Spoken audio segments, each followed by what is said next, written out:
everyone is doing great. Welcome to episode 2 or Weekend Warriors.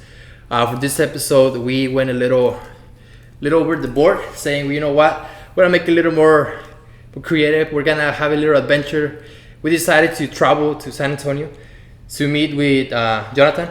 Okay, Jonathan. We've been talking to him this past weekend. I didn't know you myself, but I got to know you this weekend. And man, hardworking person. I can tell right away. What you do and all that stuff. Of course, you're gonna be talking about it throughout as we go on the podcast and all that stuff. But man, all I can say, respect to you. What have you done? Your ideals, what you're looking for, and just showing to everyone that age is just a number. We'll talk about that later. That it's all about your mindset and when you are ready to make that change. Okay, so without hesitation, we're gonna start. And let me kick off with the first question, John. What got you into real estate, man? Because that's one of the things you're working on at the moment, right? Absolutely, yeah. Well, first, I just want to say thank you for even thinking about me to be on here. I really appreciate the opportunity to be here. And any friend of these guys is a friend of mine for sure, and a brother now for sure. So I appreciate meeting you, and we're all like-minded people coming together. So that's number one I wanted to say. As far as real estate, it was an author of a book that he wrote, Hard Times Create Strong Men. That's Stephen Arnio. Mm-hmm. You can actually rewind a little bit because I read Robert Kiyosaki's book, Rich Dad, Poor Dad. That was the first one that got me into, but I didn't really understand how to start. And then going through kind of different career paths, and then with COVID hitting, the pandemic kind of forced me to reevaluate my options as far as career choices. And Hard Times Create Strong Men was perfect. That basically highlighted the hard times that we're going through right now. Yes. And what Stephen Arnio was able to do was use real estate as a tool to fund his dream and to really coaching and building stronger men. And so I said, well, if this guy did it successfully, Robert Kiyosaki did it successfully, Grant Cardone did it successfully, and you can name countless other people, then I'm going to follow that path. So that's really what started me even looking into getting into real estate, to answer your question. Okay, and aside from that, man, aside from having in goal of real estate, when it comes to your spiritual part, like what really got you that point in your life and said, you know what, I'm gonna do real estate, not just because making a legacy or any of that stuff, but I'm sure it came from the soul, right? It came from inside. Oh, absolutely. Like a little, man, I need to do something different. Yes. And I shoot for it, right? Absolutely. So, most of the decisions I'm making nowadays in the last few years, all I can relate to books that I've read. Mm-hmm. And the other one that really changed my life was The Power of Intention by Dr. Wayne Dyer. And I talk about it all the time, but it really focuses on when you live your life in a state of gratitude as much as you possibly can, as hard as it is to do. The world, the universe, God will literally send you the answers that you're looking for, and sometimes it's disguised as opportunity as work, and that might turn some people off if you're not ready to go that path. But spiritually, that book, as well as obviously my trust and my faith in God, when I got to a certain point in my life that was, a lower point for me, I prayed to God for answers and said, I'm going to take these seriously. You guide me, you send me anything, and I'm going to take it seriously, and I'm going to follow that path. And so I started stumbling across videos, books. My personal development journey really started at that point, and he's guiding me to where I'm going right now, and I'm in love with the journey that I'm on right now.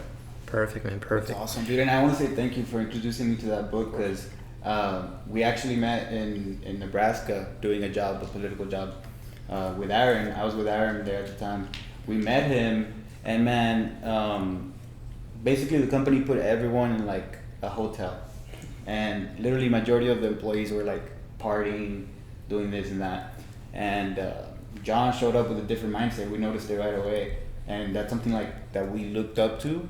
So I appreciate that, always being there for us, taking care of us, because subconsciously that's what you're doing to us. Well, that's what you did there. You're basically, leading by example, showing us, good things that a man should be doing. You introduced me to that book. I got into it. I started listening to it, and damn, it's a really good book that everyone should get into. The reason that we were all there at the same time was because of the power of intention. When you have those, in other words, how do I put this in words?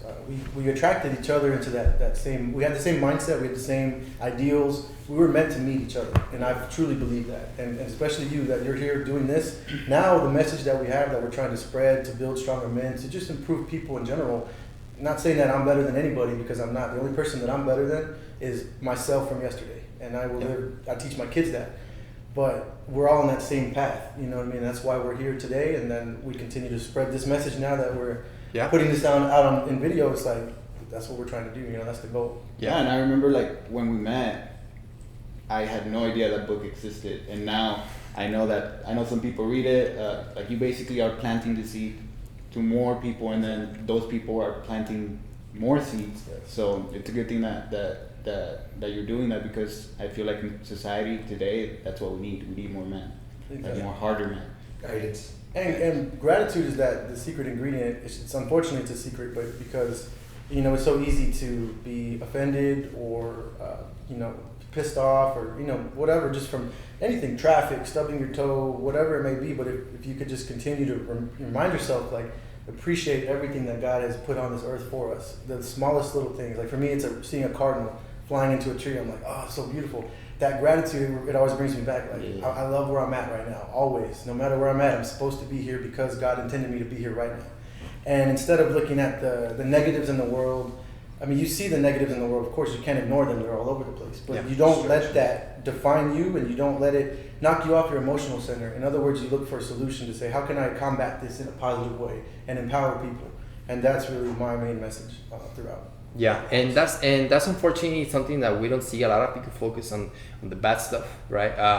When at the end of the day, I always believe in quality instead of quantity. Right. All right. Meaning that yes, there will be a lot of quantity of bad stuff, like a lot of stuff, bad stuff out there, right?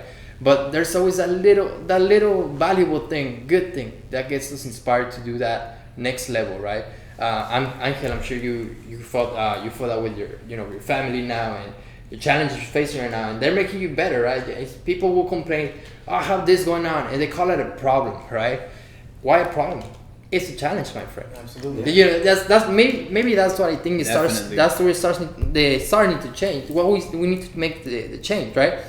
The vocabulary, right? Maybe the words we get introduced on school, maybe the words we get introduced in our community and things like that. Like I just say, why call it a problem? Call it a challenge, right? Or instead of calling it thinking of it as a problem, or trying to make the problem easier, make yourself more equipped to actually handle the problem, grow, become stronger, become, more educated, be open to information. Don't be hive-minded to just a certain ideal or a certain perspective, meet people, go out, don't be afraid to talk, take risks, that's how you're going to grow at the end of the day. Yeah, I agree. And going back to what you said about we're meant to meet each other, I feel like things happen for a reason. I'm very spiritual like that. Of course. I feel like, everything happens for a reason. So, I had my children, my child, Christopher, and Al rato. back then, let us be focused on you're gonna focus on children.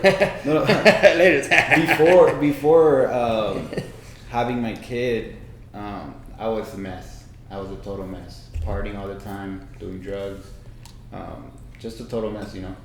I feel like God, put him in my path, my partner as well, to become a better person for my son, have a legacy. And I'm glad that I see these things, because I see a lot of parents that don't. So men so easily leave their family, and women, mothers, just being irresponsible to their kids, So, absolutely. Yeah. I was going to piggyback on that. Like, the problem today, the real pandemic is unfortunately weak men, and it's not their fault, right? Because most of the time, unfortunately, we have men impregnating women that they don't intend to have a baby, that they're not supposed to have a baby with, right? And then they run in the opposite direction of their responsibility. These babies are being raised in a terrible environment. Single parent automatically are against all odds, right? And If the father's not, maybe you can't be with the mother, but that doesn't mean you don't be there for your child, right? That's your responsibility as a parent, as a man, that you have to be there. Your child, whether it's a boy or a girl, needs a strong father. So we have an absence of strong male role models. Again, I'm not trying to say that I'm better than anybody, and I love learning from men that are greater than me. That's the best place to start. You look at these men that are successful, they've written books, they're where you want to be. Why not find out what they went through to get where they're at? Get their inspiration, right? Exactly. Because now that you mentioned that, a lot of people get confused with that. You see, when you and I, or Aaron, or even Angel, we read books about people, right? And stories, or that eventually make you a better character of yourself, right?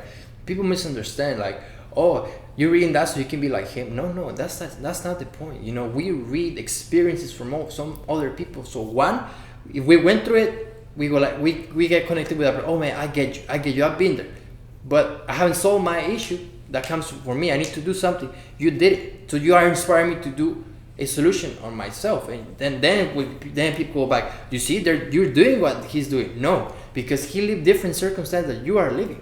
So you have different challenges in front of you, different people around you. You maybe that person didn't have support, people that support him.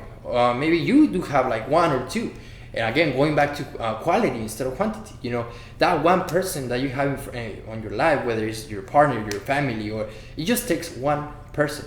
Unfortunately, we don't see it with our families. At least in my aspect. They have their own way of doing it, and I understand. I respect that. That's where you go in your head. Oh, I'm mature. I'm responsible with myself, because at the end of the day, people have their own views, different point of views, and I wanna say everyone wishes you, at least when it comes to your family, they wish you the best to you. Mm-hmm.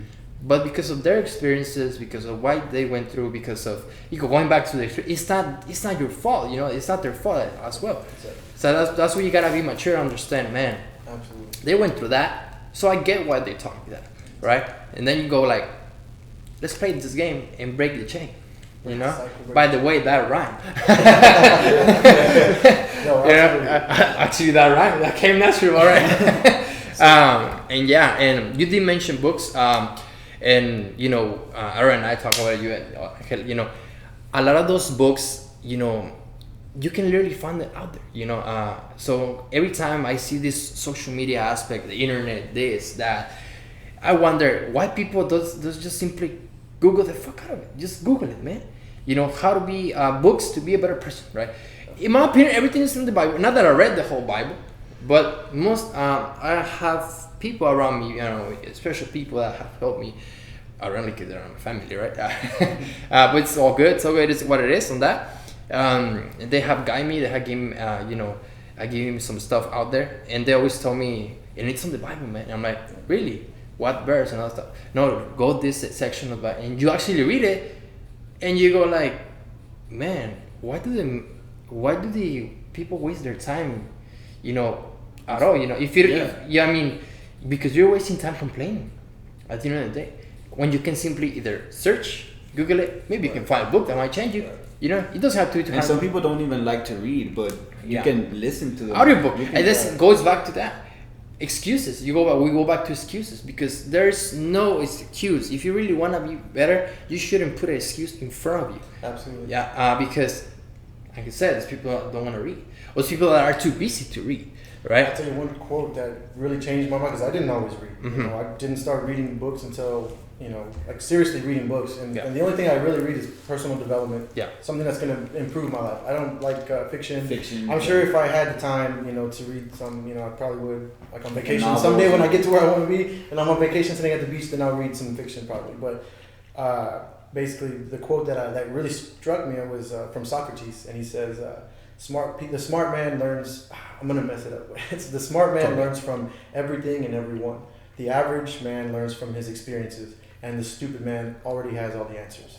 And so I'm like, oh, shit, I don't have all the answers, and all I have to do is learn from the people that are already doing it. That's where and for some people, it can be uncomfortable to hear these things, because if you're not ready to change, if you're not at that level yet where you're ready to give up your daily routine, what you're doing, your comfortability, laying there watching hours of Netflix or playing games or watching every sports game on TV and knowing all the players and everything, if you're not ready to give up that, then it's going to feel uncomfortable to hear that I have to actually sit down and take time to read a book. But once you realize that reading that book is going to completely change your mindset and literally catapult you to whatever direction you want to be in, then it's like, wow, what have I been wasting my time on this whole time? Yeah. How important is that game to my life and my children's life? I have 2 young boys I'm raising into men. What is that doing for me? Do I watch sports? Yes. Do I watch every single game imaginable? Not at all anymore. But anyway, I just wanted to share that. No, it's great, man. Probably it's the camera, don't worry about it. It's great, man, that you mentioned that, because at the end of the day, you know, like you said, you want to raise kids, you being a strong man, putting that example, putting those quotes out there.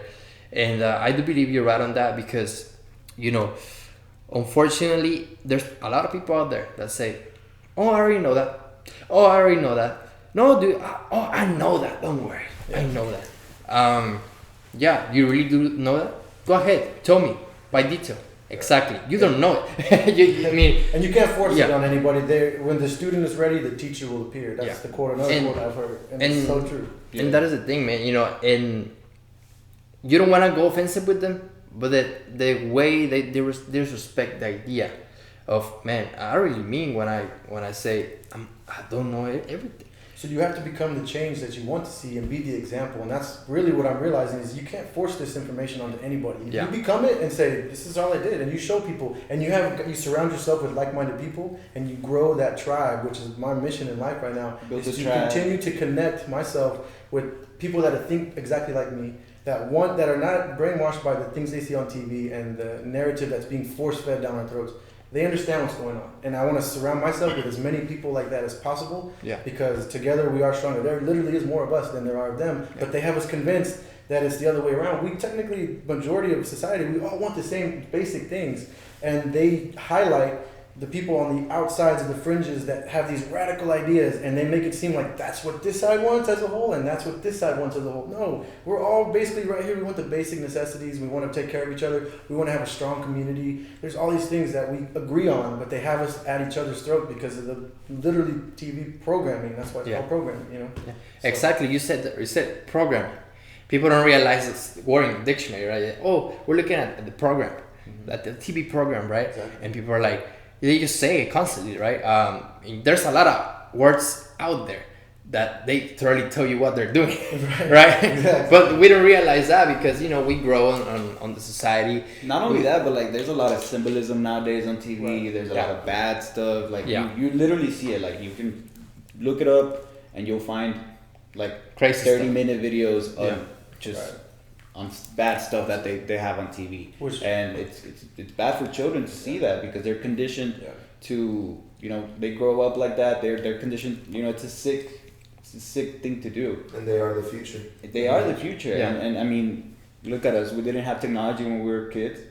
I didn't. Y'all had more than I did. Yeah. Well, yeah, but we were majority of the time we were outside, you know, playing. Like we didn't have like Apple iPhones and Macs and stuff like that. Yeah. Probably had like the GameCube and that's it.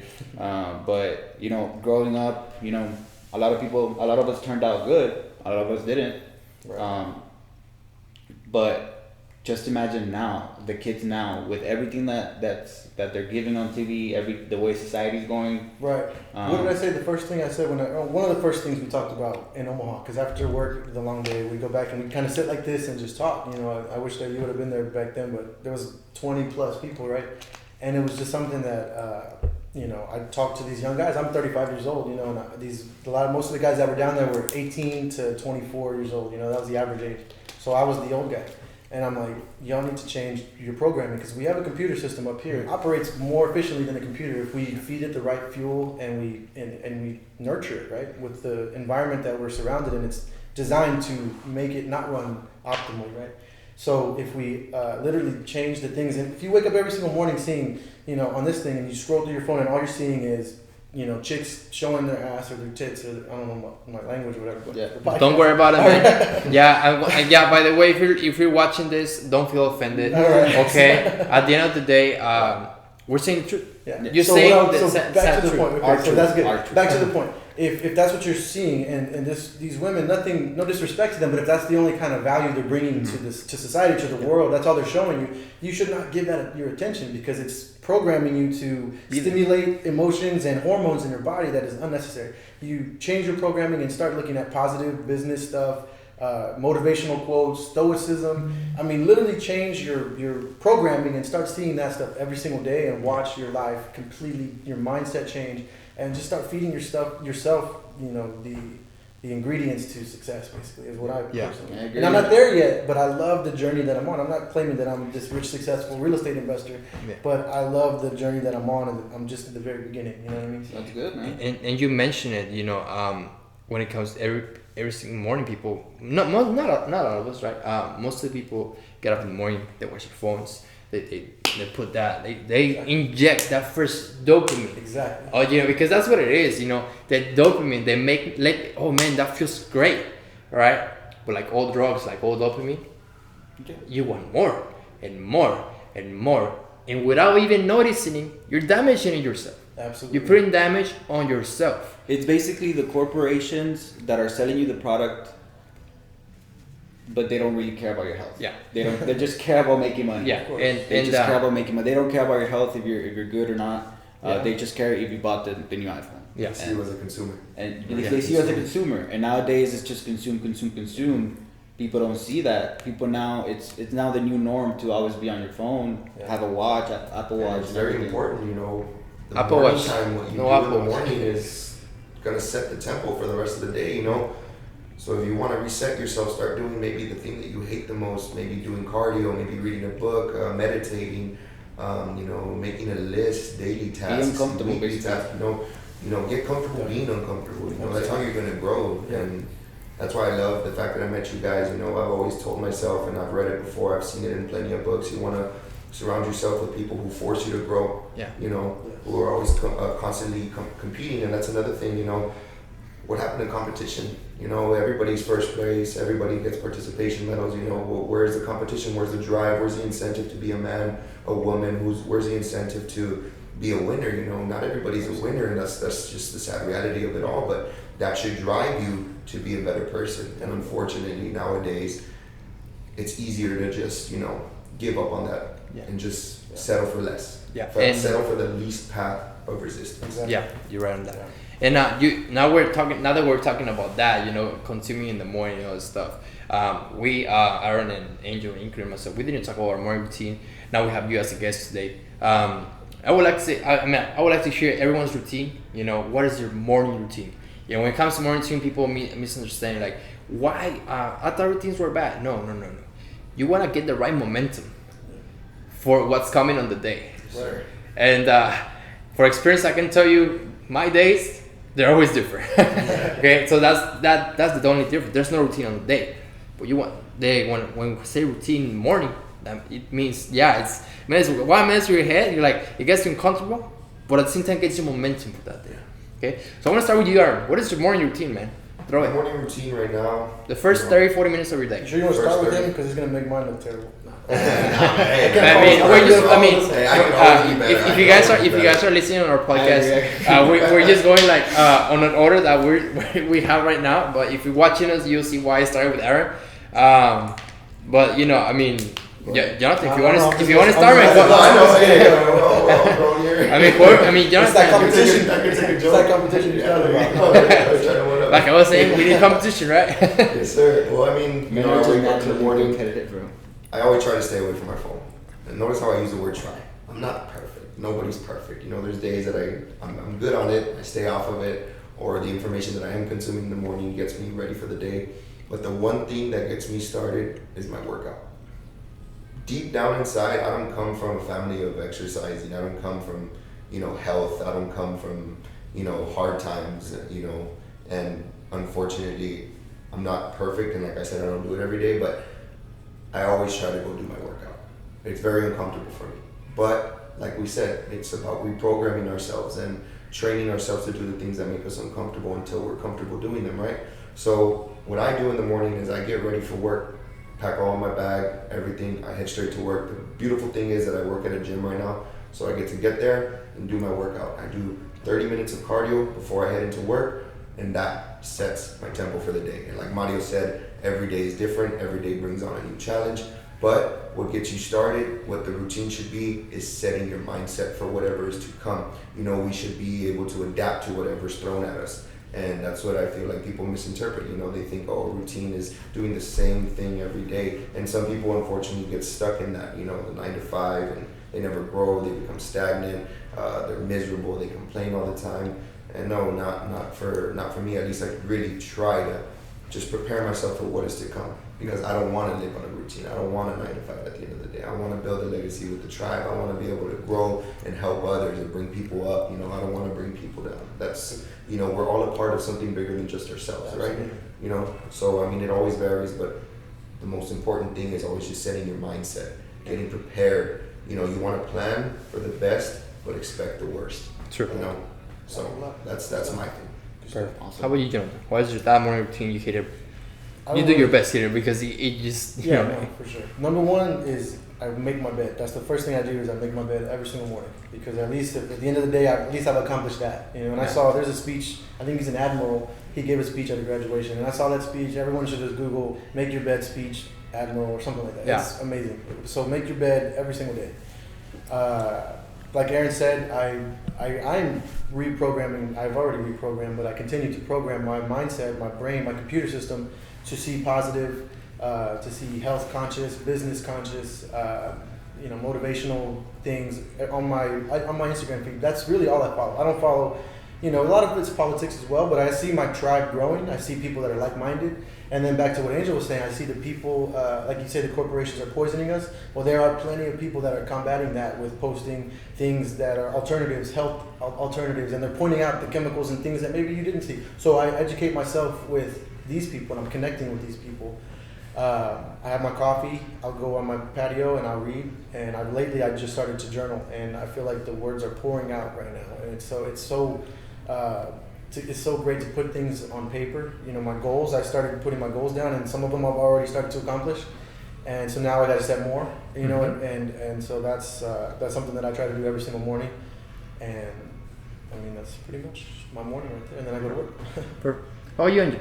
For me, well, like Aaron said, I'm not perfect, no one's perfect, you know, and every day is different, so it just depends on the day. Basically, you know, I focus on my son, my family. I just got my health insurance license, so before getting that, I was spending a lot of time studying on to pass the test. I actually failed the first time, but the second time, that's where I passed it. You learn from it. That's different. Yeah, you learn from it. Yeah, and I noticed that the first time that I took it, I wasn't prepared enough. I wasn't putting enough time into studying, and that's the reason why I failed. And then the second time, I was like, you know what? I'm not gonna be a failure. I'm not gonna do this. I'm not gonna be a failure. So I literally spent hours. You took it seriously. You know, I took it seriously, hours, and then, you know, got the license. So right now I'm just waiting to get a call from my company, and I'm on the side. I do video.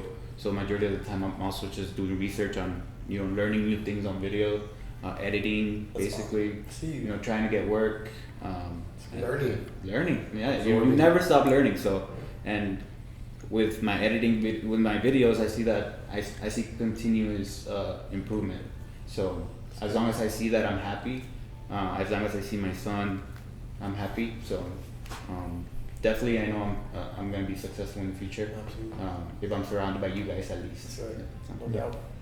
Now, I mean, when it comes to myself, you know, little different, a little mixture, a little of the truth, which is not perfect. You know, it's not the best. But I always come up with something on my head, and try to do the best, of course, because let's say I have the 20-minute formula. That's what I want to call it, which is the 2, 5, 5, 10, 2, 3, right?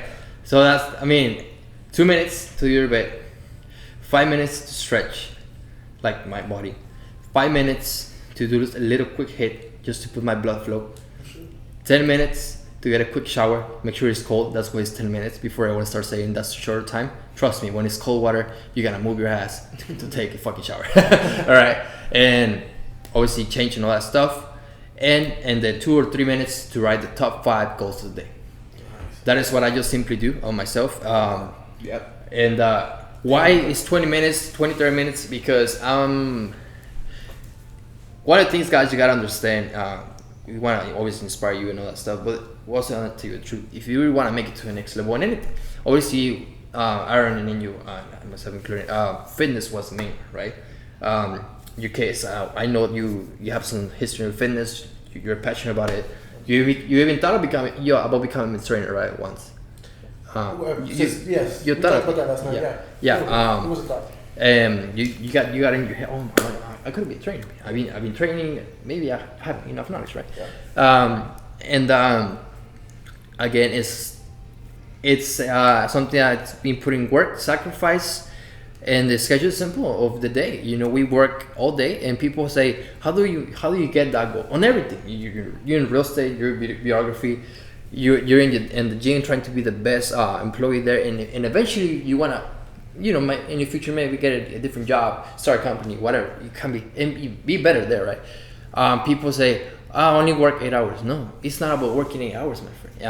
I believe if you're willing to put more work, working 10 to 12 hours, 13 if you need to. Like, people don't realize the importance of, you know, making to that next level, and simply having 6 hours of sleep, guys. Trust me, that's why I came up with that formula, because at the end of the day, I just get up, have barely short time, and right away I take off with my client. If there's no client, there's nothing to do. I mean, there's always something, right? Yeah, I mean, but let's put in there's nothing to do, right? In parentheses, it's not, right? But it's your path. Yeah. Either you get more knowledge out of the things you're working on, or something new. In my case, I just read a book for an hour, 2 hours. Or write something once a month if I need to, right? Yeah. But, you know, I believe more routines are very important, you know, whether it comes with a formula, whether it comes with you being on your balcony, enjoying the view, writing, reading, whatever. Yeah. When it comes to working for that purpose, to that goal. Absolutely. Of, you know, back then it was the license, now it's editing or something better. Or where you simply comes when you just want to get a better car for the day. I don't know. You know, it can be the simplest thing to the more complex thing. But, you know, at the end of the day, I just believe, you know, more routine is one of the best momentums. Yeah, and I think something that we have to talk about is, like, what is stopping people from doing these things? Like, the culture, you know, the distractions. What distractions do they have? Yeah. What kind of friends do they have? Yeah. You know, what do they do every weekend, you know? And I feel like that's a very big problem nowadays in society. There's a culture. A lot of people are very invested into the culture, and they try to be what they are showing us. So that's affecting us. Like in the Hispanic culture, we have banda, right? We have corridos, we have this and that. But they glorify drinking. They glorify beer. They glorify all of that. And I think it's part of the culture. And I mean, in Mexico, you have people that, you know, with guns and growing up, you know, they're violent and they're very machista and stuff like that. Yeah. And it's part of the culture, basically. You have here the Bad Bunny culture, right? Damn. Affecting women. Damn, that's crazy. And I believe it affects women, and women glorify that for some reason. Oh, yeah. Because, I mean, you listen to the lyrics. You listen to the lyrics and they're bad. Like, I'm trying to think of lyrics right now.